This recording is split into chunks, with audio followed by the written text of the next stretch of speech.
Hello and welcome to The Essential Reads. My name is Isaac and my goal is to bring to you a bunch of classic audiobooks in an easy and accessible way.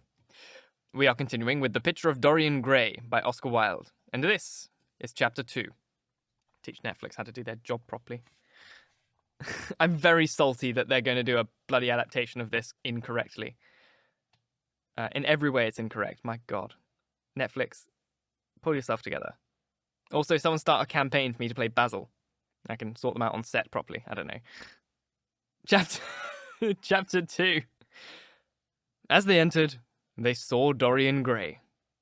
He was seated at the piano, with his back to them, turning over the pages of a volume of Schumann's forest scenes. "You must let me borrow these, Basil," he cried. "I want to learn them. They're perfectly charming." "That entirely depends on how you sit today, Dorian." I'm tired of sitting. I don't want a life-size portrait of myself," answered the lad, swinging round on the music stool in a witful, petulant manner. When he caught sight of Lord Henry, a faint blush coloured his cheeks for a moment, and he started up. "I beg your pardon, Basil, but I didn't know you had anyone with you." "This is Lord Henry Wotton, Dorian, an old Oxford friend of mine. I was just telling him what a capital sitter you were. Now you've spoiled everything." "You have not spoiled my pleasure in meeting you, Mr. Gray," said Lord Henry, stepping forward and extending his hand. "My aunt has often spoken to me about you. You were one of her favourites, and I am afraid one of her victims also." "I'm in Lady Agatha's black books at present," answered Dorian, with a funny look of penitence. "I promised to go to a club in Whitechapel with her last Tuesday, and I really forgot all about it. We were to have played a duet together. 3 duets, I believe. I don't know what she will say to me. I'm far too frightened to call." "Oh, I will make your peace with my aunt.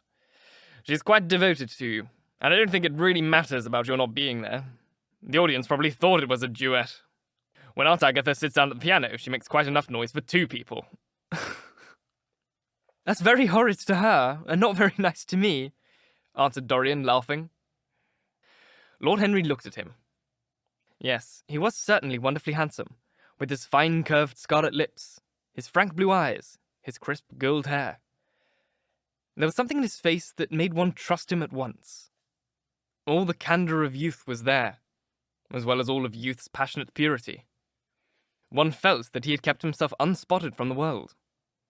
No wonder Basil Hallward worshipped him. "You are too charming to go in for philanthropy, Mr. Gray. Far too charming."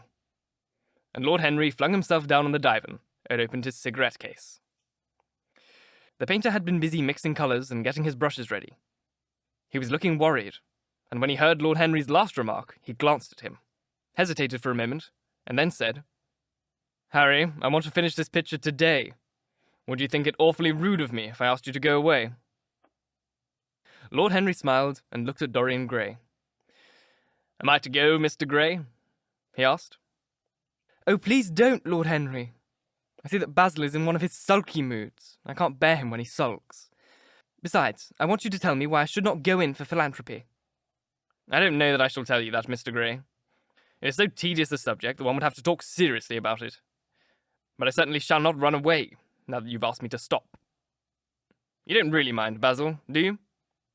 You've often told me that you liked your sitters to have someone to chat to." Hallward bit his lip. "If Dorian wishes it, of course you must stay. Dorian's whims are laws to everybody, except himself." Lord Henry took up his hat and gloves. "You are very pressing, Basil, but I'm afraid I must go. I promised to meet a man at the Orleans. Goodbye, Mr. Gray. Come and see me some afternoon in Curzon Street. I'm nearly always at home at 5 o'clock. Write me when you are coming. I should be sorry to miss you." "Basil," cried Dorian Gray, "if Lord Henry Wotton goes, I shall go too. You never open your lips while you are painting, and it's horribly dull standing on a platform and trying to look pleasant. Ask him to stay. I insist upon it." "Stay, Harry, to oblige Dorian." "And to oblige me," said Hallward, gazing intently at his picture. "It is quite true. I never talk when I'm working, and I never listen either, and it must be dreadfully tedious for my unfortunate sitters. I beg you to stay." "But what about my man at the Orleans?" The painter laughed. "I don't think there will be any difficulty about that. Sit down again, Harry. And now, Dorian, get up onto the platform, and don't move about too much, or pay attention to what Lord Henry says. He has a very bad influence over all his friends, with the single exception of myself. Dorian Gray stepped up onto the dais with the air of a young Greek martyr, and made a little moo of discontent to Lord Henry, to whom he had rather taken a fancy. He was so unlike Basil. They made a delightful contrast. And he had such a beautiful voice. After a few moments, he said to him, "Have you really a very bad influence, Lord Henry? As bad as Basil says?" "There is no such thing as good influence, Mr. Gray. All influence is immoral. Immoral from the scientific point of view." "Why?" "Because to influence a person is to give him one's own soul. He does not think his natural thoughts, or burn with his natural passions. His virtues are not real to him. His sins, if there are such things as sins, are borrowed. He becomes an echo of someone else's music, an actor of a part that has not been written for him. The aim of life is self-development, to realize one's nature perfectly. That is what each of us is here for. People are afraid of themselves nowadays. They've forgotten the highest of all duties, the duty that one owes to oneself. Of course, they are charitable. They feed the hungry, clothe the beggar. But their own souls starve and are naked. Courage has gone out of our race. Perhaps we never really had it. Terror of society, which is the basis of morals. The terror of God, which is the secret of religion. These are the two things that govern us. And yet, just turn your head a little more to the right, Dorian, like a good boy, said the painter, deep in his work, and conscious only that a look had come into the lad's face that he had never seen there before. And yet, continued Lord Henry in his low musical voice, and with that graceful wave of the hand that was always so characteristic of him, and that he had even had in his Eton days, I believe that if one man were to live out his life fully and completely, were to give form to every feeling, expression to every thought, reality to every dream, I believe that the world would gain such a fresh impulse of joy that we would forget all the maladies of medievalism and return to the Hellenic ideal. To something finer, richer than the Hellenic ideal, it may be. But the bravest man amongst us is afraid of himself. The mutilation of the savage has its tragic survival in the self-denial that mars our lives. We are punished for our refusals. Every impulse that we strive to strangle broods in the mind and poisons us. The body sins once, and has done with its sin, for action is a mode of purification. Nothing remains then but the recollections of a pleasure or the luxury of a regret. The only way to get rid of a temptation is to yield to it. Resist it, and your soul grows sick with longing for the things it has forbidden to itself, with a desire for what its monstrous laws have made monstrous and unlawful. It has been said that the great events of the world take place in the brain. It is in the brain, and the brain only, that the great sins of the world take place also. You, Mr. Gray, you yourself, with your rose-coloured youth and your rose-white boyhood, you have had passions that have made you afraid, thoughts that have filled you with terror, daydreams and sleeping dreams whose mere memory might stain your cheek with shame. "Stop," faltered Dorian Gray. "Stop. You bewilder me. I don't know what to say. There is some answer to you, but I cannot find it. Don't speak. Let me think.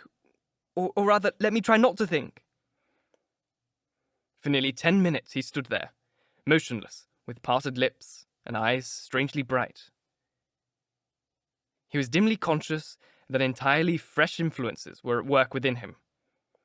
Yet they seemed to him to have come really from himself. The few words that Basil's friend had said to him, words spoken by chance, no doubt, and with witful paradox in them, had touched some secret chord that had never been touched before, but that he felt was now vibrating and throbbing to curious pulses. Music had stirred him like that. Music had troubled him many times. But music was not articulate. It was not a new world, but rather another chaos that it created in us. Mere words How terrible they were! How clear and vivid and cruel! One could not escape from them, and yet what a subtle magic there was in them.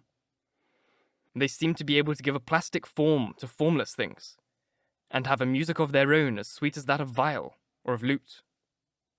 Mere words. Was there anything so real as words? Yes, there had been things in his boyhood that he had not understood. He understood them now. Life suddenly became fiery-coloured to him. It seemed to him that he had been walking in fire. Why had he not known it? With his subtle smile, Lord Henry watched him. He knew the precise psychological moment when to say nothing. He felt intensely interested. He was amazed at the sudden impression that his words had produced, and, remembering a book that he had read when he was 16, a book which had revealed to him much that he had not known before, he wondered whether Dorian Gray was passing through a similar experience. He had merely shot an arrow into the air. Had it hit the mark? How fascinating the lad was. Hallward painted away with that marvellous bold touch of his, that had true refinement and perfect delicacy that in art, at any rate, comes only from strength. He was unconscious of the silence. "Basil, I'm tired of standing," cried Dorian Gray suddenly. "I must go out and sit in the garden. The air is stifling here." "My dear fellow, I'm so sorry. When I'm painting, I can't think of anything else. But you never sat better. You were perfectly still. And I've caught the effect I wanted. The half-parted lips, the bright look in the eyes. I don't know what Harry has been saying to you, but he has certainly made you have the most wonderful expression. I suppose he has been paying you compliments. You mustn't believe a word that he says." "He has certainly not been paying me compliments. Perhaps that is the reason I don't believe anything he has told me." "You know you believe it all," said Lord Henry, looking at him with his dreamy, languorous eyes. "I will go out to the garden with you. It's horribly hot in the studio. Basil, let us have something iced to drink. Something with strawberries in it." "Certainly, Harry. Just touch the bell, and when Parker comes, I'll tell him what you want. I've got to work up this background, so I will join you later on. Don't keep Dorian too long. I've never been in better form for painting than I am today. This is going to be my masterpiece. It is my masterpiece as it stands." Lord Henry went out to the garden and found Dorian Gray burying his face in the great cool lilac blossoms, feverishly drinking in their perfume as if it had been wine. He came close to him and put his hand upon his shoulder. "You're quite right to do that," he murmured. "Nothing can cure the soul but the senses, just as nothing can cure the senses but the soul." The lad started and drew back. He was bareheaded, and the leaves had tossed his rebellious curls and tangled all their gilded threads. There was a look of fear in his eyes, such as people have when they are suddenly awakened. His finely chiselled nostrils quivered, and some hidden nerve shook the scarlet of his lips and left them trembling. "Yes," continued Lord Henry, "that is one of the greatest secrets of life. To cure the soul by means of the senses, and the senses by means of the soul. You are a wonderful creature, Dorian. You know more than you think you know, just as you know less than you want to know." Dorian Gray frowned and turned his head away. He could not help liking the tall, graceful young man who was standing by him. His romantic olive-coloured face and worn expression interested him. There was something in his low, languid voice that was absolutely fascinating. His cool, white, flower-like hands even had a curious charm. They moved as he spoke, like music, and seemed to have a language of their own. But he felt afraid of him, and ashamed for being afraid. Why had it been left to a stranger to reveal him to himself? He had known Basil Hallward for months, but the friendship between them had never altered. Suddenly, there had come someone across his life who seemed to have disclosed to him life's mystery. And yet, what was there to be afraid of? He was not a schoolboy or girl. It was absurd to be frightened. "Let us go and sit in the shade," said Lord Henry. "Parker has brought out the drinks. And if you stay out any longer in this glare, you'll be quite spoiled, and Basil will never paint you again."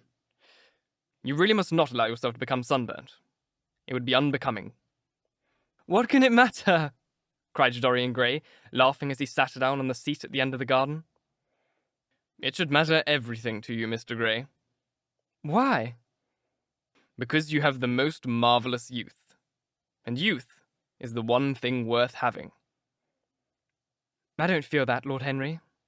"No, you don't feel it now. Someday, when you're old and wrinkled and ugly, when thought has seared your forehead with its lines and passion branded your lips with its hideous fires, you will feel it. You will feel it terribly. Now, wherever you go, you charm the world. Will it always be so? You have a wonderfully beautiful face, Mr. Gray. Don't frown, you have. And beauty is a form of genius. It's higher indeed than genius, as it needs no explanation. It is of the great facts of the world, like sunlight or springtime, or the reflection in dark waters of that silver shell we call the moon. It cannot be questioned. It has its divine right of sovereignty. It makes princes of those who have it. You smile? When you have lost it, you won't smile. People say sometimes that beauty is only superficial. That may be so, but at least it is not so superficial as thought is. To me, beauty is the wonder of wonders. It is only shallow people who do not judge by appearances. The true mystery of the world is the visible, not the invisible. Yes, Mr. Gray, the gods have been good to you. But what the gods give, they quickly take away. You only have a few years in which to live really perfectly and fully. When your youth goes, your beauty will go with it. And then you will suddenly discover that there are no triumphs left for you, or have to content yourself with those mean triumphs that the memory of your past will make more bitter than defeats. Every month as it wanes brings you nearer to something dreadful. Time is jealous of you, and wars against your lilies and your roses. You will become sallow, and hollow-cheeked, and dull-eyed. You will suffer horribly. Realize your youth while you have it. Don't squander the gold of your days listening to the tedious, trying to improve the hopeless failure, or giving away your life to the ignorant, the common, and the vulgar. These are sickly aims, the false ideals of our age. Live. Live the wonderful life that is in you. Let nothing be lost upon you. Be always searching for new sensations. Be afraid of nothing. A new hedonism. That's what our century wants. You might be its visible symbol. With your personality, there is nothing you could not do. The world belongs to you for a season. The moment I met you, I saw that you were quite unconscious of what you really are, of what you really might be. There was so much in you that charmed me that I felt I must tell you something about yourself. I thought of how tragic it would be if you were wasted. For there is such a little time that your youth will last. Such a little time. The common hill flowers wither, but they blossom again. The laudanum will be as yellow next June as it is now. In a month there will be purple stars in the clematis, and year after year the green night of its leaves will hold its purple stars. But we never get back our youth. The pulse of joy that beats in us at 20 becomes sluggish. Our limbs fail, our senses rot. We degenerate into hideous puppets, haunted by the memory of passions of which we were much too afraid, and the exquisite temptations that we had not the courage to yield to. Youth. There is absolutely nothing in the world but youth. Dorian Gray listened, open-eyed and wondering. The spray of lilac fell from his hands upon the gravel. A fairy bee came and buzzed around it for a moment. Then it began to scramble all over the oval slated globe of the tiny blossoms.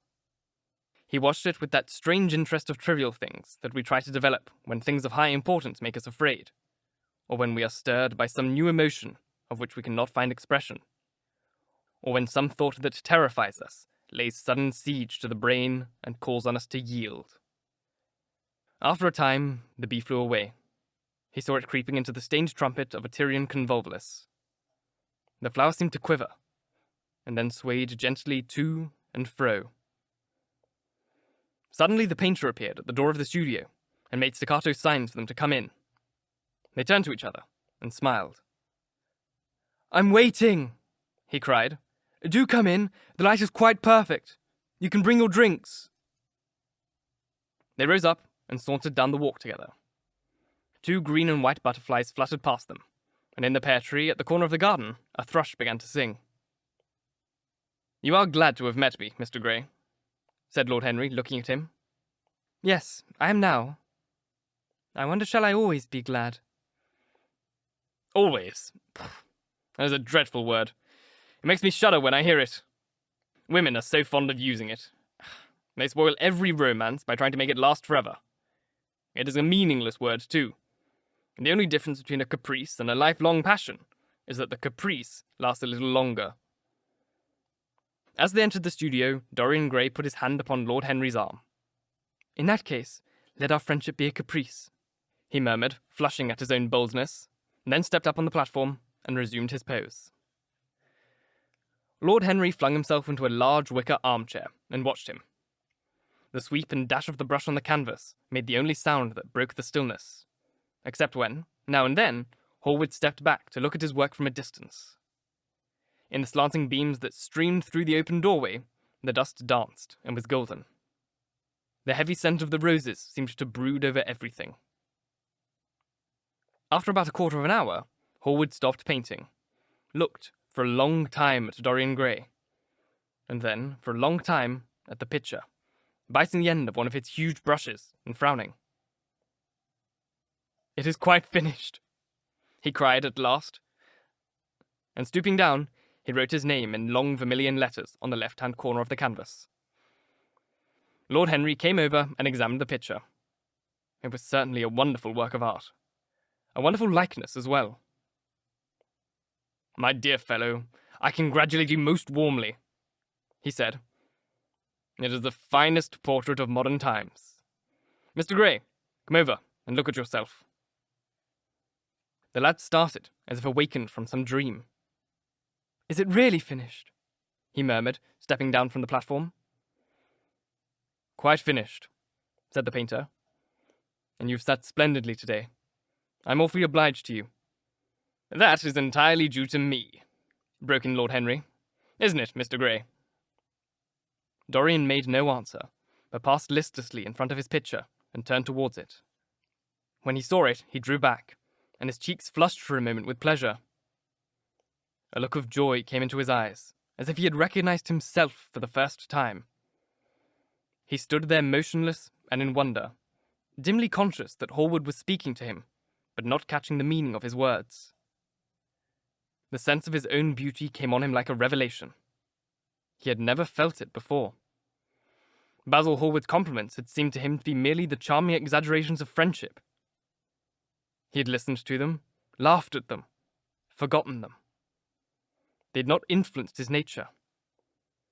Then had come Lord Henry Wotton, with this strange panegyric on youth, his terrible warning of its brevity. That had stirred him at the time. And now, as he stood gazing at the shadows of his own loveliness, the full reality of the description flashed across him. Yes, there would be a day when his face would be wrinkled and wizen, his eyes dim and colourless, the grace of his figure broken and deformed. The scarlet would pass away from his lips, the gold seal from his hair. The life that was to make his soul would mar his body. He would become dreadful, hideous, and uncouth. As he thought of it, a sharp pang of pain struck through him like a knife, and made each delicate fibre of his nature quiver. His eyes deepened into amethyst, and across them came a mist of tears. He felt as if a hand of ice had been laid upon his heart. "Don't you like it?" cried Hallward at last, stung a little by the lad's silence, not understanding what it meant. "Of course he likes it," said Lord Henry. "Who wouldn't like it? It's one of the greatest things in modern art. I will give you anything you like for it. I must have it." "It is not my property, Harry." "Whose property is it?" "Dorian's, of course," answered the painter. "He's a very lucky fellow." How sad it is, murmured Dorian Gray, with his eyes still fixed upon his own portrait. How sad it is. I shall grow old and horrible and dreadful. It will never be older than this particular day of June. If it were only the other way. If it were I who was to be always young, and the picture that was to grow old. For that, I would give everything. Yes, there is nothing in the whole world I would not give. I would give my soul for that. You would hardly care for such an arrangement, Basil, cried Lord Henry, laughing. It would be rather hard lines on your work. I should object very strongly, Harry, said Hallward. Dorian Gray turned and looked at him. I believe you would, Basil. You like your art better than your friends. I am no more to you than a green bronze figure. Hardly as much, I dare say. The painter stared in amazement. It was so unlike Dorian to speak like that. What had happened? He seemed quite angry. His face was flushed and his cheeks burning.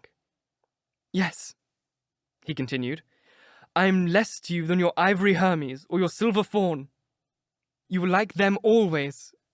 How long will you like me? Till I have my first wrinkle, I suppose. I know now that when one loses one's good looks, whatever they may be, one loses everything. Your picture has taught me that. Lord Henry Wotton is perfectly right. Youth is the only thing worth having. When I find that I am growing old, I shall kill myself. Hallward turned pale and caught his hand. Dorian, he cried, don't talk like that. I have never had such a friend as you, and I shall never have another. You're not jealous of material things, are you? You, who are finer than any of them. I'm jealous of everything whose beauty does not die. I'm jealous of the portrait you have painted of me. Why should I keep it? Why should it keep what I must lose? Every moment that passes takes something from me and gives something to it. Oh, if it were only the other way! The picture could change, and I could be always what I am now.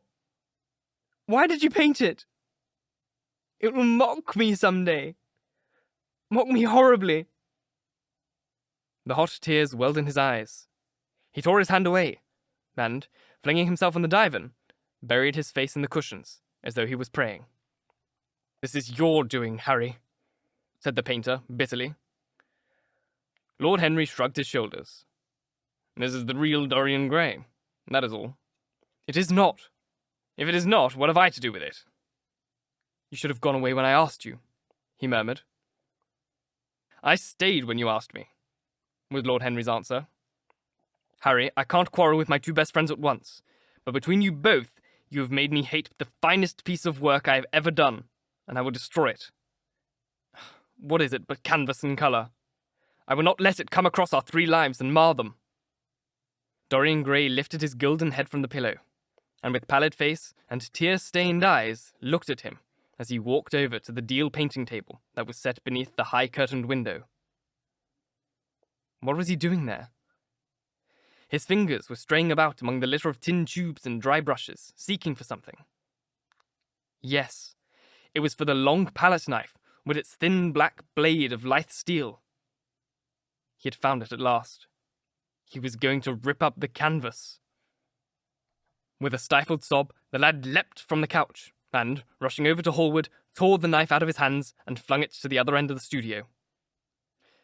With a stifled sob, the lad leapt from the couch, and, rushing over to Hallward, tore the knife out of his hands and flung it to the end of the studio. Don't, Basil, don't! He cried. It would be murder. I'm glad you appreciate my work at last, Dorian, said the painter, coldly, when he had recovered from his surprise. I never thought you would. Appreciate it? I'm in love with it, Basil. It is part of myself. I feel that. Well, as soon as you are dry, you should be varnished and framed and sent home. And then you can do what you like with yourself. And he walked across the room and rang the bell for tea. You will have tea, of course, Dorian. And so will you, Harry. Or do you object to such simple pleasures? I adore simple pleasures, said Lord Henry, and they're the last refuge of the complex. But I don't like scenes, except on the stage. What absurd fellows you are, both of you. I wonder who it was that defined man as a rational animal. It was the most premature definition ever given. Man is many things, but he is not rational. I'm glad he is not, after all. Though I wish you chaps would not squabble over the picture. You'd much better let me have it, Basil. This silly boy doesn't really want it. And I really do. If you let anyone have it but me, Basil, I shall never forgive you, cried Dorian Gray. And I don't allow people to call me a silly boy. You know the picture is yours, Dorian. I gave it to you before it existed. And you know you have been a little silly, Mr. Gray, and that you don't really object to being reminded that you are extremely young. I should have objected very strongly this morning, Lord Henry. Ah, this morning. You've lived since then. There came a knock at the door, and the butler entered with a laden tea tray and set it down upon a small Japanese table. There was a rattle of cups and saucers, and the hissing of a fluted Georgian urn. 2 globe-shaped china dishes were brought in by a page. Dorian Gray went over and poured out the tea. The 2 men sauntered languidly to the table and examined what was under the covers. Let us go to the theatre tonight, said Lord Henry. There is sure to be something on, somewhere. I promised to dine at White's, but it is only with an old friend, so I can send him a wire and say that I'm ill or that I'm prevented from coming in consequence of a subsequent engagement. I think that would be a rather nice excuse. It would have all the surprise of candour. It is such a bore putting on one's dress clothes, muttered Hallward, and when one has them on, they are so horrid. Yes, answered Lord Henry dreamily. The costume of the 19th century is detestable. It is so sombre, so depressing. Sin is the only real colour element left in modern life. You really must not say things like that before Dorian, Harry. Before which Dorian? The one who is pouring out tea for us? Or the one in the picture? Before either. I should like to come to the theatre with you, Lord Henry, said the lad. Then you shall come. And you will come too, Basil, won't you? I really can't. I would sooner not. I have a lot of work to do. Well then, you and I will go alone, Mr. Gray. I should like that awfully. The painter bit his lip and walked over, cup in hand, to the picture. I shall stay with the real Dorian, he said, sadly. Is it the real Dorian? Cried the original of the portrait, strolling across to him. Am I really like that? Yes, you are just like that. How wonderful, Basil. At least you are like it in appearance. But it will never alter, sighed Hallward. That is something. What a fuss people make about fidelity, exclaimed Lord Henry. Why, even in love, it is purely a question for physiology. It has nothing to do with our own will. Young men want to be faithful, and are not. Old men want to be faithless, and cannot. And that's all one can say. Don't go to the theatre tonight, Dorian, said Hallward. Stop and dine with me. I can't, Basil. Why? Because I've promised Lord Henry Wotton to go with him. He won't like you the better for keeping your promises. He always breaks his own. I beg you not to go. Dorian Gray laughed and shook his head. I entreat you. The lad hesitated and looked over at Lord Henry, who was watching them from the tea table with an amused smile. I must go, Basil, he answered. Very well, said Hallward, and he went over and laid down his cup on the tray. It is rather late, and as you have to dress, you had better lose no time. Goodbye, Harry. Goodbye, Dorian. Come and see me soon. Come tomorrow. Certainly. You won't forget? No, of course not, cried Dorian. And, Harry? Yes, Basil? Remember what I asked you when we were in the garden this morning. I have forgotten it. I trust you. I wish I could trust myself, said Lord Henry, laughing. Come, Mr. Gray. My hansom is outside, and I can drop you at your own place. Goodbye, Basil. It has been a most interesting afternoon. As the door closed behind them, the painter flung himself down on the sofa and a look of pain came into his face. Thank you so very much for listening. If you enjoyed, please like, comment, share, all that jazz. And if you really enjoyed, do subscribe, because there is more to come. If you're listening on podcast, please leave a review, as it helps get this in front of as many people as possible, and reading your reviews really makes my day. If you want to support the show further, you can click up here if you're on YouTube to the Ko-Fi link. It's like a donation sort of thing that you can donate directly to me, or you can leave a super thanks comment thing down below on YouTube. If you're on podcast, there are links to all of these things in the description box. It would be very, very wonderful, because I don't get paid for podcast listens. I only get paid on YouTube, so any little bit helps. Once again, thank you very, very much for listening. And until next time, bye-bye.